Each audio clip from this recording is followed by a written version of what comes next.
A primavera está a chegar e com ela novos ritmos de leitura.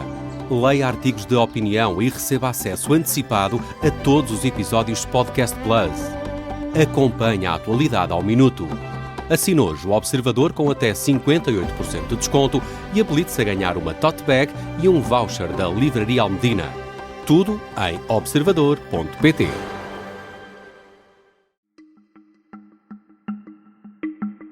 Esta é a história do dia da Rádio Observador.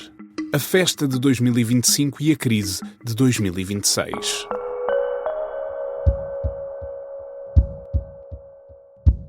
Sempre afirmámos, contra narrativas pessimistas mas erradas, de que em 2025 não haveria déficit e que o superávit seria robusto. Talvez pareça estranho, nesta altura em que estamos todos a fazer contas ao previsível aumento do custo de vida, ouvir o Ministro das Finanças a elogiar o desempenho do Governo e o esforço das famílias e das empresas para festejar uma boa notícia. Mas os números aí estão e confirmam uma coisa rara e importante. Nas contas do ano passado não houve déficit, houve um excedente, um saldo positivo de 0,7% do produto interno bruto, ou seja, quase 2.060 milhões de euros. E esta é mesmo uma boa notícia, mesmo apesar de tudo que 2026 já nos trouxe de surpresas negativas. Mais uma vez, este excedente não é um fim em si mesmo.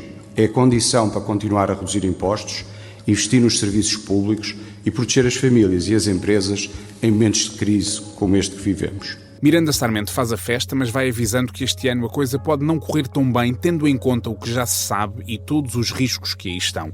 E é por isso que eu hoje vou falar com Susana Peralta, economista e professora universitária e comentadora residente do programa e podcast da Rádio Observador, Fora do Baralho. Eu quero saber de onde vem este excedente, se é mesmo para ficarmos satisfeitos ou se há ali algumas más notícias pelo meio. E falando nisso, o que esperar deste ano, que ainda agora começou e já nos virou várias vezes de cabeça para baixo. Eu sou o Pedro Benevides e esta é a história do dia de sexta-feira, 27 de março.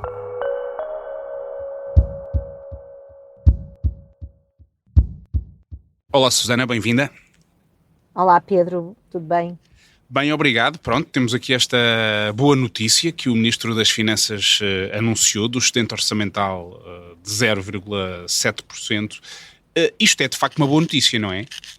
Sim, na verdade, quem anunciou, quem deu a notícia foi o INE, não é? Sim, sim, confirmou, exatamente. Sim, o Ministro fez a festa, de uma digamos. arquitetura institucional que põe as autoridades estatísticas independentes de cada país, é importante nós nunca nos esquecermos disto, o INE é uma autoridade estatística independente, a reportar à Comissão Europeia os valores do déficit, que é para nós termos aqui um sistema, no fundo, que garante a independência destes números e portanto, depois, obviamente, o Ministro veio e bem comentar este déficit. Eu acho que é uma boa notícia, claramente, ou seja, o que isto quer dizer é que a nossa economia em 2025...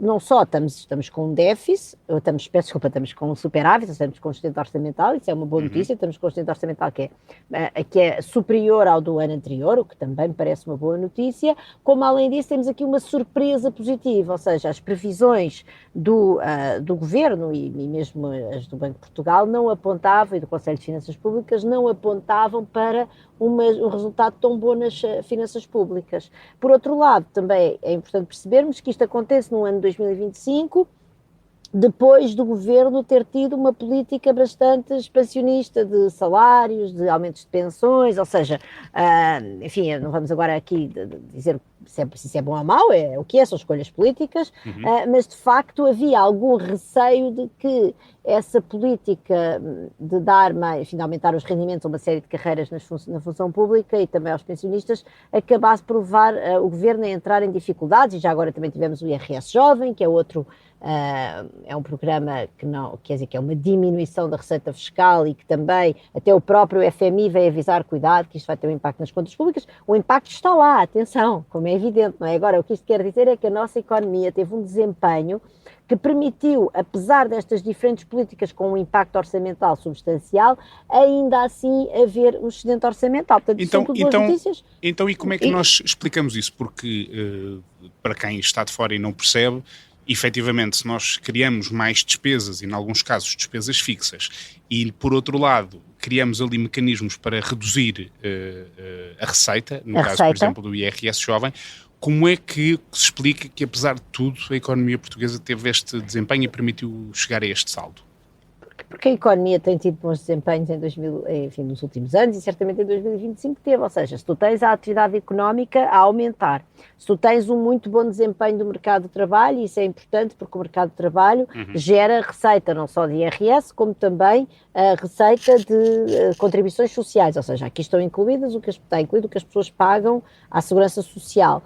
E, portanto, se tens a economia a funcionar bem, no fundo isso quer dizer que a economia tem uma capacidade de gerar receita, ou seja, ela geraria mais receita se não fosse o IRS jovem, mas a receita que ela gera chega para pagar todo também o aumento da despesa que tivemos, designadamente em salários da função pública e pensões, e além disso, chegarmos a um excedente. Portanto, isto é só um reflexo de um desempenho bastante positivo, ou se quisermos, surpreendentemente positivo da nossa economia no último ano e já agora nos últimos anos, é algo que se tem vindo a repetir.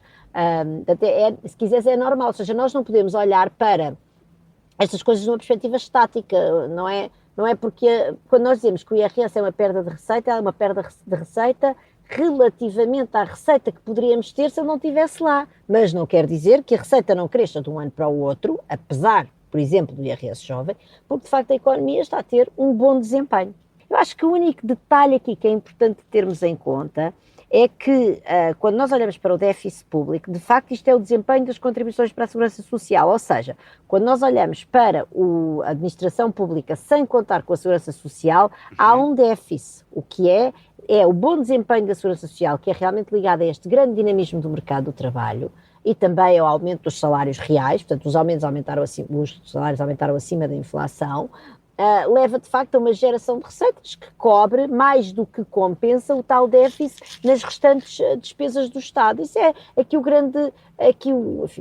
não sei se é um detalhe, mas é, digamos, aqui, talvez o aspecto assim, mais crítico que é importante perceber, porque o que é que isso quer dizer? Quer dizer que uma desaceleração do mercado do trabalho pode levar a que este equilíbrio se torne um bocadinho mais periclitante e também quer dizer que, do ponto de vista da sustentabilidade das contas públicas, eu acho que isso liga-se um bocadinho com a tua pergunta, quando falaste de criar despesa fixa e tudo, o ideal seria que as outras receitas de impostos, do IVA, do IRC, do IRS, todas as taxas que o Governo cobra, que o Estado cobra, peço desculpa, não é o Governo que cobra impostos, cobrissem as despesas de funcionamento do Estado, lá está, os salários, os consumos intermédios e as reparações dos edifícios e etc.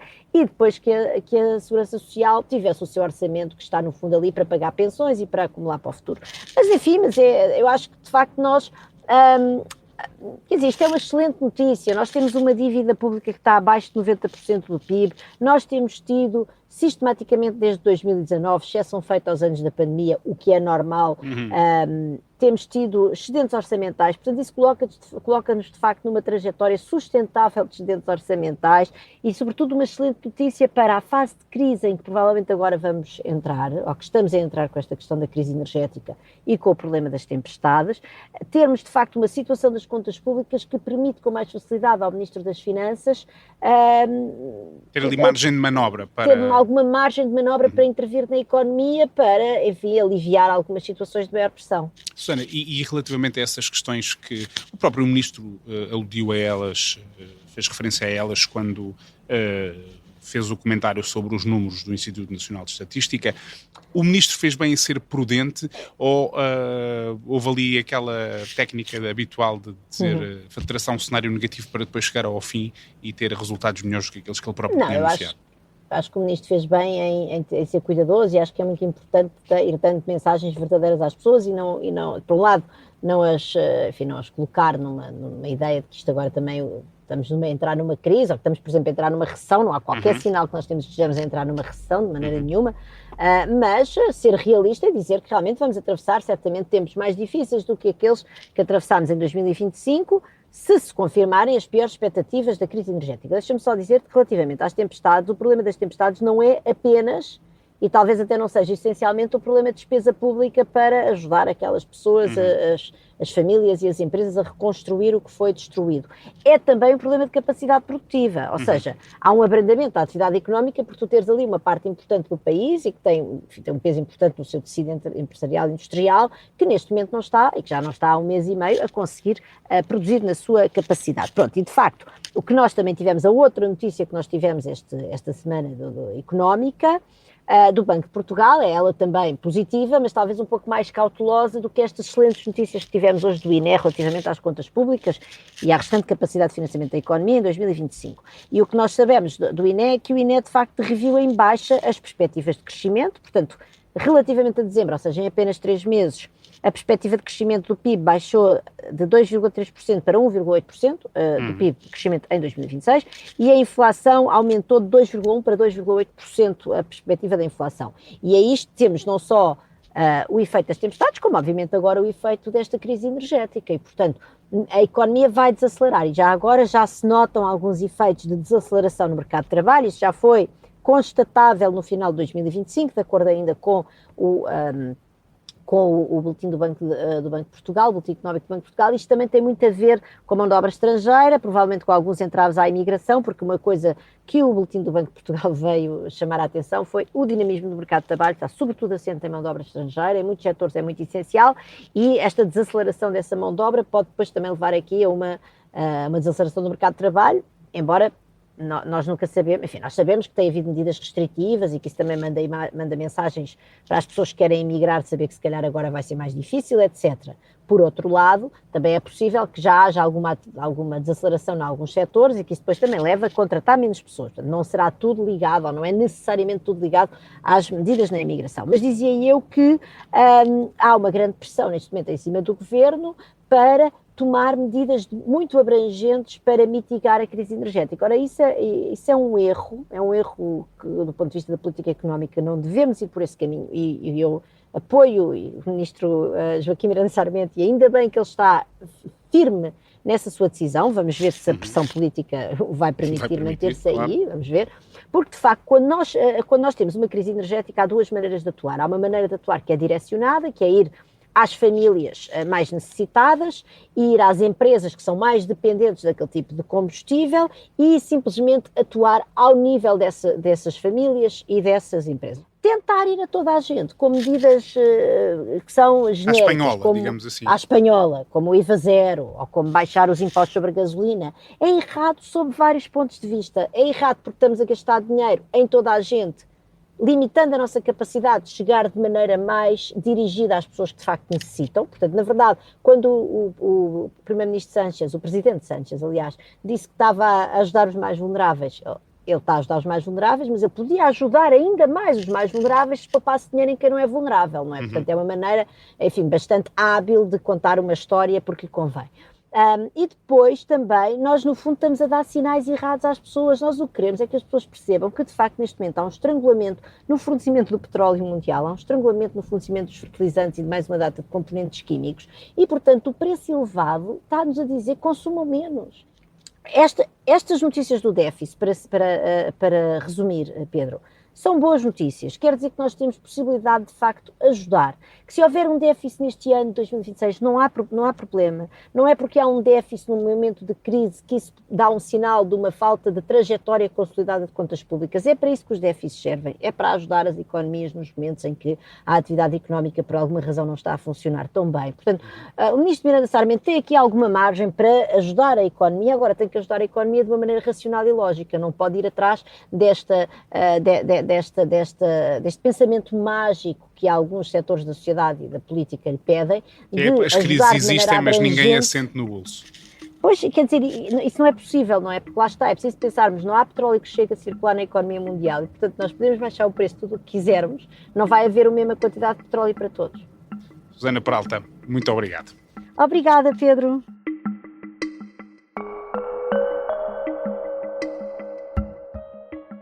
Eu conversei hoje com Susana Peralta, economista, professora e comentadora da Rádio Observador. Estivemos a analisar os números da economia portuguesa em 2025 e a perspectivar o que aí vem em 2026.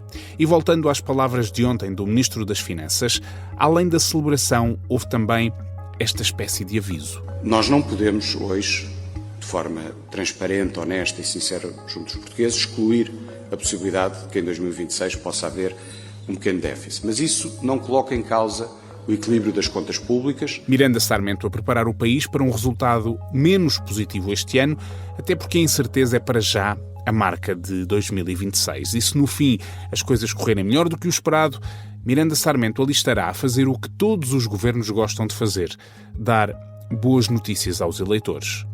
Esta foi a história do dia. A sonoplastia é do Pedro Oliveira, a música do genérico do João Ribeiro.